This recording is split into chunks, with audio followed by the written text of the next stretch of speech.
ठीक है। देखिए, तो हम लोग उत्प्रेरक को आगे बढ़ाते हुए क्या पढ़ेंगे, सबसे पहले देखिए जो बहुत पूछा जाता है आपसे वो होता है समांगी उत्प्रेरण। ठीक है, पूछा जाएगा समांगी उत्प्रेरक या फिर समांगी उत्प्रेरण क्या होता है। ठीक है, इसको इंग्लिश में क्या कहेंगे, इसको कहेंगे, देखिए इसको कहेंगे होमोजीनस कैटालिसिस। ठीक है, इसको कहेंगे होमोजीनस कैटालिसिस। अब देखिए होता क्या है, जैसे मान लीजिए यह एक अभिक्रिया है, अभिक्रिया क्या है N2 + 3H2। ठीक है, और इसमें हम लोग लगा दिए क्या 2NH3, कौन सा उत्प्रेरक प्रयोग किए, आयरन। ये कैसा है, सॉलिड। ठीक है, ये कैसा है, सॉलिड है। ये इसमें क्या क्या है मैं बता दूं आपको। देखिए ये है नाइट्रोजन, ये है हाइड्रोजन। जब नाइट्रोजन को हाइड्रोजन के साथ मिलाते हैं, यहाँ पर 1 है, यहाँ पे 3, जब नाइट्रोजन को हाइड्रोजन के साथ 1 संबंधित 3 के अनुपात में मिलाते हैं, ठीक है, तो अमोनिया बनता है। अगर इस अभिक्रिया में अगर हम आयरन प्रयोग कर दें तो यह अभिक्रिया जल्दी जल्दी होने लगेगी और जल्दी से नाइट्रोजन हाइड्रोजन से अभिक्रिया करके अमोनिया गैस बना देगा। अगर हम यह उत्प्रेरक नहीं लगाएंगे तो यह अभिक्रिया धीरे धीरे होगी, अगर हम यह उत्प्रेरक लगा देंगे तो यह अभिक्रिया जल्दी से हो जाएगी। ठीक है, अब देखिए हमको देखना है ये अभिक्रिया जो हो रही है इसमें नाइट्रोजन किस अवस्था में है, तो ये है गैसीय अवस्था में। हम इसको क्या लिख दिए, गैसीय। ये देखिए हाइड्रोजन किस अवस्था में है, गैसीय। ये अमोनिया बन गई तो कैसी बनेगी, गैसीय अवस्था में बनेगी। लेकिन यहाँ पर जो आयरन है वो कैसा है, ठोस है। तो इस अभिक्रिया में अभिकारक, उत्पाद और उत्प्रेरक तीनों की भौतिक अवस्थाएं, भौतिक अवस्था मतलब ठोस, द्रव, गैस, ये भौतिक अवस्थाएं होती हैं। अगर इस अभिकारक, इस उत्पाद और इस उत्प्रेरक तीनों की भौतिक अवस्थाएं एक जैसी नहीं रहेंगी, तब हम इस उत्प्रेरक को कहेंगे विषमांगी उत्प्रेरक और यह घटना कहलाएगी विषमांगी उत्प्रेरण। लेकिन अगर यहाँ पर अभिकारक, उत्पाद और ये तीनों की भौतिक अवस्थाएं एक समान रहती हैं, जैसे मान लो ये है सल्फर डाइऑक्साइड, ये कैसी है, गैसीय। ठीक है, ये 2 बार, और इसमें हम ऑक्सीजन लगा दिए, ऑक्सीजन क्या है, ये भी गैसीय। और ये अभिक्रिया जब होगी तो बनेगा क्या, 2SO3, ये भी कैसी बनेगी, गैसी बनेगी। ठीक है, गैसी बनेगी। और होगा क्या, जब ये अभिक्रिया इससे करेगा और ये बनाएगा, अगर हम इसमें उत्प्रेरक लगा दिए NO उत्प्रेरक लगा दिए, ठीक ना, ये गैसी होता है। और यहाँ पे अगर हम V2O5 प्रयोग कर दिए, ये सॉलिड होता है। अगर हम प्लेटिनम प्रयोग कर दिए, ये भी सॉलिड होता है। ठीक है, अगर हम ये वाले अगर अभिक्रिया लगा दिए, ये वाली उत्प्रेरक अगर लगा दिए इस अभिक्रिया में, तो ये हो जाएगा समांगी उत्प्रेरक, समांगी उत्प्रेरक। अगर हम इस अभिक्रिया में अगर इसको न लगा के इसको लगा दिए तो ये क्या होगा, विषमांगी उत्प्रेरक। क्या होगा, विषमांगी उत्प्रेरक। ठीक है, ये क्या होगा, ये भी क्या होगा, विषमांगी उत्प्रेरक। ठीक है, तो हमको अगर समांगी उत्प्रेरण की परिभाषा देना है तो हमको बोलना है, सीधे क्या बोलना है कि जब किसी अभिक्रिया में उपस्थित अभिकारक, उत्पाद और उसमें लगने वाला या उसमें कार्य करने वाला उत्प्रेरक तीनों की भौतिक अवस्थाएं समान होती हैं, तो ऐसे उत्प्रेरक को हम कहेंगे समांगी उत्प्रेरक और ये घटना कहलाएगी समांगी उत्प्रेरण। जैसे ये देखिए सल्फर डाइऑक्साइड ऑक्सीजन के साथ अभिक्रिया करता है तो सल्फर ट्राइऑक्साइड बनता है, और ये अभिक्रिया किस उत्प्रेरक की उपस्थिति में होगी, नाइट्रिक ऑक्साइड। जब नाइट्रिक ऑक्साइड की उपस्थिति में होगी तो ये अभिक्रिया क्या कहलाएगी, समांगी उत्प्रेरण। अगर यहाँ पर उत्प्रेरक हम चेंज कर दें, V2O5 मीन्स वैनेडियम ऑक्साइड कर दें या फिर प्लेटिनम की उपस्थिति में कर दें, तो ये सारा क्या हो जाएगा, विषमांगी उत्प्रेरण। ठीक है, विषमांगी उत्प्रेरण। अब देखिए विषमांगी उत्प्रेरण का उदाहरण ये है।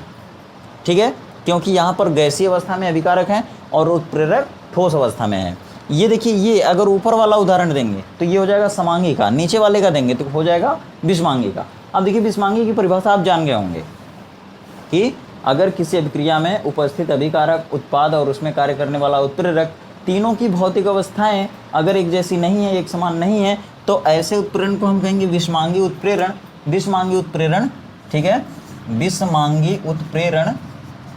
चलिए, उत्प्रेरण, उत्प्रेरक कुछ भी कह सकते हैं, तो वह उत्प्रेरक कहलाएगा विषमांगी उत्प्रेरक और वह घटना कहलाएगी विषमांगी उत्प्रेरण।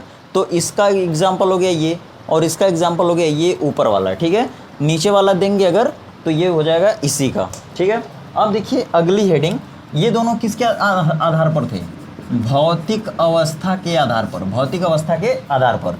अब देखिए क्रियाशीलता के आधार पर देखेंगे, क्रियाशीलता के आधार पर उत्प्रेरक कितने प्रकार का होता है, तो नंबर 1 होता है धनात्मक उत्प्रेरक, धनात्मक उत्प्रेरक। अब देखिए धनात्मक उत्प्रेरक या धनात्मक उत्प्रेरण क्या होता है? वह उत्प्रेरक जो किसी रासायनिक अभिक्रिया के वेग को बढ़ा दे, धनात्मक कर दे। धनात्मक मतलब बढ़ा देना, जोड़ देना। वह उत्प्रेरक जो किसी रासायनिक अभिक्रिया के वेग को बढ़ा दे उसे हम कहते हैं धनात्मक उत्प्रेरक। और अभिक्रिया के दर का बढ़ना, अभिक्रिया के वेग का बढ़ना क्या कहलाती है? धनात्मक उत्प्रेरण। जैसे अगर ये अभिक्रिया, अगर हम इसमें लिख दिए, ये भी लिख दिए, ये लिखे चाहे ये लिखे, चाहे कोई भी उत्प्रेरक लगा दिए, तो ये सब धनात्मक उत्प्रेरक ही हैं। अगर हम इसका एग्जाम्पल इसमें देते हैं तो वहाँ पर आयरन, ये ठोस अवस्था में रहे, ठीक है, तब भी किसी अवस्था में रहे, तब भी यहाँ पे कोई भी रहे, किसी भी अवस्था में रहे, तो हम लिखेंगे धनात्मक उत्प्रेरक। स्पेशली ये, इसमें क्या है? आयरन धनात्मक उत्प्रेरक का कार्य कर रहा है। अब देखिए ये नाइट्रिक ऑक्साइड, ये तीनों इस अभिक्रिया के लिए किस उत्प्रेरक का काम करते हैं? धनात्मक उत्प्रेरक। मतलब कि ये तीनों उत्प्रेरक इस अभिक्रिया के वेग को बढ़ाने का कार्य करेंगे, इसीलिए हम इसको कहेंगे धनात्मक उत्प्रेरक। अब देखिए दूसरा कौन है इसमें? अगर धनात्मक है तो ऋणात्मक भी रहेगा। ऋणात्मक उत्प्रेरक क्या करेगा भाई? क्या करेगा? देखिए ऋणात्मक उत्प्रेरक क्या करता है? ये किसी भी अभिक्रिया के वेग को घटाने का काम करता है। यह किसी भी अभिक्रिया के वेग को घटाने का काम करता है। कौन?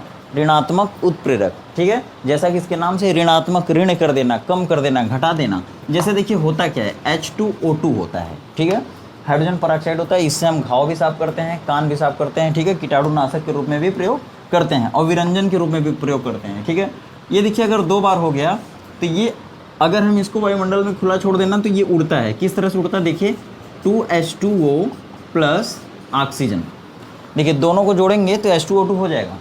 ये H2O2 हाइड्रोजन पेरोक्साइड है, ये पानी और इसमें टूटता है, अपघटित होता है। अगर हम इसमें मिला दें H3PO4, ये कैसा होता है? लिक्विड होता है, ठीक है, फास्फोरिक एसिड इसका नाम है। तो ये फास्फोरिक एसिड अगर यहाँ पर हम प्रयोग कर दें, लगा दें, तो यह इनके विघटन की दर को कम कर देगा। बहुत ही इंपॉर्टेंट एग्जांपल है ये, ठीक है। यहाँ पे ग्लिसरीन भी हम लगा सकते हैं, यह भी कम कर देता है। याद रखना आपको कि ग्लिसरीन हाइड्रोजन पेरोक्साइड के लिए किसका काम करता है? तो ऋणात्मक उत्प्रेरक का। ये पहला एग्जाम्पल वेरी वेरी इंपॉर्टेंट। और दूसरा एग्जाम्पल हम यहाँ पे ले रहे हैं। देखिए दूसरा एग्जाम्पल, जब हम क्लोरोफार्म को वायुमंडल में खुला छोड़ देते हैं ना, वायुमंडल में खुला छोड़ देंगे तो ये ऑक्सीजन इस क्लोरोफार्म को किस में बदल देता है? मतलब कि ये क्लोरोफॉर्म बना लेगा COCl2, फास्जीन गैस, जो कि बहुत जहरीली होती है, पॉइजनस गैस है, ठीक है। ये इसका नाम क्या है? फास्जीन, याद रखना आपको, ये बेहोश कर देती है, ठीक है। तो जब क्लोरोफॉर्म को ऑक्सीजन या वायुमंडल में खुला छोड़ देते हैं तो यह ऑक्सीजन से क्रिया करके फास्जीन गैस बना लेती है और HCl बनाती है। अगर हम इस प्रक्रिया में अगर हम एथिल एल्कोहल मिला दें C2H5OH, तो ये किसका काम करेगी? ऋणात्मक उत्प्रेरक का कार्य करती है। ऋणात्मक उत्प्रेरक का कार्य करती है, आपको याद रखना है। आपसे पेपर में घुमा के पूछता, क्या पूछता है? बोलेगा कि क्लोरोफार्म में एथिल एल्कोहल की कुछ मात्रा क्यों मिलाई जाती है? तो आपका उत्तर होगा कि चूंकि क्लोरोफार्म वायुमंडल में ऑक्सीकृत हो जाता है और फास्जीन नामक जहरीली गैस बनाता है, इसके अपघटन या ऑक्सीकरण होने की दर को कम करने के लिए उसमें एथिल एल्कोहल मिलाया जाता है। ठीक उसी तरह से इसमें भी पूछा जा सकता है कि हाइड्रोजन पेरोक्साइड में फास्फोरिक अम्ल या ग्लिसरीन क्यों मिलाया जाता है, ठीक है। तो ये इसके विघटन की दर को कम करने के लिए, मतलब कि ये जो फास्फोरिक एसिड होता है या ग्लिसरीन होता है वह इसके ऑक्सीकरण या विघटन की दर को कम करता है, ठीक है। चलिए अब देखेंगे हम लोग उत्प्रेरक विष क्या है? उत्प्रेरक विष। उत्प्रेरक विष, विष मतलब होता है जहर, ठीक है, बंद कर देना, इसे कहते हैं कैटालिटिक पॉइजन। अब देखिए होता क्या? उत्प्रेरक विष मतलब कि अगर मान लीजिए किसी रासायनिक अभिक्रिया पर प्लेटिनम भी उत्प्रेरक की तरह काम कर रहा है, ठीक है, प्लेटिनम सॉलिड होता है, ये उत्प्रेरक की तरह काम कर रहा है, और उसी के अगल बगल कहीं आर्सेनिक ऑक्साइड आ गया, तो ये आर्सेनिक का ऑक्साइड इस उत्प्रेरक की क्रियाशीलता को ना घटाएगा ना बढ़ाएगा, बल्कि बंद कर देगा, ठीक है। जब कोई पदार्थ किसी उत्पाद को बढ़ाए, बंद कर दे, विष मतलब जहर का काम करे और वो खत्म हो जाए, ठीक है, तो ऐसे उत्प्रेरक को उत्प्रेरक विष कहते हैं। मतलब कि आपको इसका एग्जाम्पल याद रखना पड़ेगा, एक ही ये एग्जाम्पल है, ये बहुत इंपॉर्टेंट है, पूछा जाता है।